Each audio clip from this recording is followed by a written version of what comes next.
नमस्कार मंडळी, श्री स्वामी समर्थ। उद्या 3 जानेवारी 2026 शनिवार आहे आणि या दिवशी पौष पौर्णिमा साजरी केली जाणार आहे।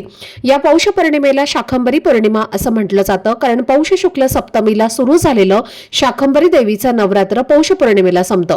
याच कारणामुळे या पौर्णिमेला शाकंभरी पौर्णिमा असं म्हटलं जातं। या दिवशी शाकंभरी देवीला 60 प्रकारच्या भाज्यांचा आणि 60 प्रकारच्या कोशिंबिरींचा नैवेद्य मोठ्या प्रेमाने आणि श्रद्धेने अर्पण केला जातो। काही घरांमध्ये विशेष परंपरागत रिवाज म्हणून पाळला जातो।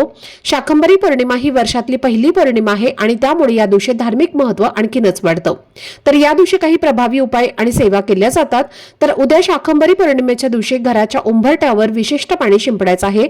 या पाण्यामुळे घरात इतका पैसा येईल की घरातली दरिद्रता नष्ट होईल, घरातली भांडणं, आजारपण आणि सर्व अडचणी दूर होऊन घरात अखंड लक्ष्मी नांदेल आणि त्यामुळे वर्षभर कुटुंबाची प्रगती होईल।